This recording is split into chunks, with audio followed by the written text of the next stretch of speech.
আসসালামু আলাইকুম বন্ধুরা, কেমন আছেন? আশা করি সবাই ভালো আছেন। তো আপনাদের মাঝে নিয়ে চলে এলাম নতুন একটা ভিডিও, যে ভিডিওতে আমি নিজের জন্য একটু রাইস বানাবো। তো আপনারা চাইলে বাড়িতে বানাতে পারেন।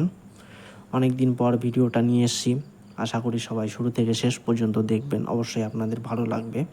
আপনারা এমন বাড়িতেও বানাতে পারেন দেখে। তো চলুন শুরু করা যাক। দেখুন আমি ঘুরিয়ে ঘুরিয়ে কড়াটাকে গরম করে নিতেছি। কড়াটা গরম তেল দিয়ে গরম করতে হবে, ঠিক আছে? গরম না হইলে কিন্তু রাইস ভালো হইব না, জড়াইয়া যাইব। তো গরম করে নেবেন সবাই। গরম করার পরে আমি যে ডিম ভাঙিয়ে রাখছি বাটির ভিতর, এই যে ডিম ভাঙা আছে, আমার এখন আর ভাঙতে হইব না। গড়াটা গরম হয়ে গেছে গা। এবার আমি গরম করার উপরে সেই ডিম দিয়ে দিব, দিয়া ভালো করে ভাইজা নিব। ভাজা হয়ে গেলে ওর সাথে আপনারা লবণ যে যেমন খান চাইলে দিতে পারেন, নয়তো ভাজার পরে রাইসের সাথে অ্যাড করতে পারেন, কোনো সমস্যা নাই।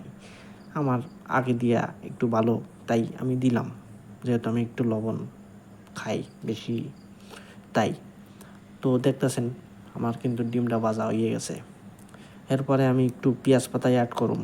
পেঁয়াজ পাতা অ্যাড করলে কীটা হয়, পেঁয়াজ পাতা ভাজার পরে যে ফ্লেভারটা আসে, এই ফ্লেভারটা আমার খুব ভালো লাগে, এই জন্য আমি অ্যাড করলাম। আপনাদের ভালো না লাগলে আপনারা অ্যাড নাও করতে পারেন, কোনো সমস্যা নাই। তো আমি পেঁয়াজ পাতা অ্যাড করে ফেলছি, তার সাথে কিন্তু আমি কিছু ভেজিটেবলও অ্যাড করছি। যেহেতু আমি নিজে খাবো, তাই আমার একটু ভেজিটেবল ভালো লাগে, তাই আমি অ্যাড করে ফেলছি। আপনারা চাইলে করতে পারেন, নয়তো নাও করতে পারেন, কোনো সমস্যা নাই। খালি ডিম দিয়ে ভাজিয়ে একদম ঘোরাইয়া ফেরাইয়া নড়াছাড়া দিয়া কড়াইয়ের ভিতর খাইয়ে ফেলতে পারেন, ভালো লাগবো।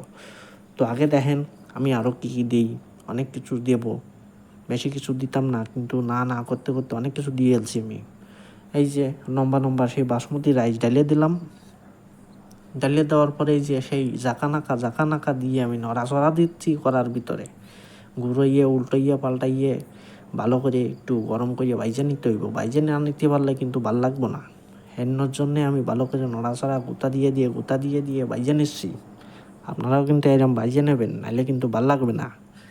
তো আমি একটু জাল খাইতাম পছন্দ করতাম, তাই একটু চিলি পেস্ট, একটু চিলি অয়েল অ্যাড করছি। আপনারা যে যেমন খান সেই হিসাবে দিতে পারেন। যারা ঝাল খান না তারা একদম দেবেন না।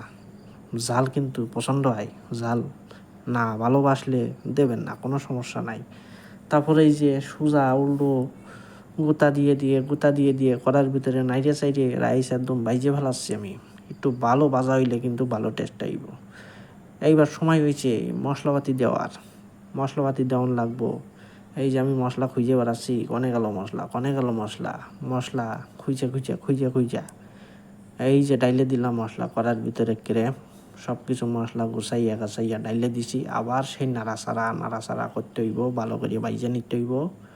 তাইলে কিন্তু ভালো করে ভাজা না হইলে কিন্তু ভালো লাগবে না বন্ধুরা। আপনারা কিন্তু ভালো করে ভাজবেন।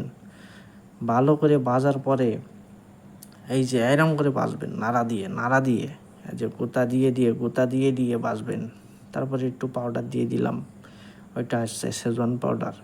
তারপরে একটু ভিনিগার দিছি, একটু টক লাগলে আরও ভালো লাগবে, ঠিক আছে? ঝাল টক লাগলে আরও ভালো লাগবে, তাই দিছি। আপনারা চাইলে দিতে পারেন, বাড়িতে বেশ যার ভিনিগার আছে সে দিতে পারেন, নয়তো নাও দিতে পারেন, কোনো সমস্যা নাই।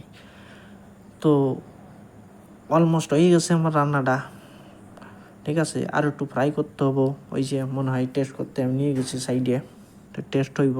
টেস্ট হওয়ার পরে ফাইনাল ডিসিশন হইব, এইটা এখন খাওয়ান যাইতো না। হ্যাঁ, মনে হচ্ছে খাওয়ান যাইতো। হ্যাঁ ঠিক আছে, এই তো খুব সুন্দর হয়েছে। এই যে দেখেন বানাই ফেলাইছি আমার জন্য, সেই স্বাদ। আরে দাদা কি স্বাদ যে লাগতেছে, মজনু, সেই স্বাদ রে মজনু।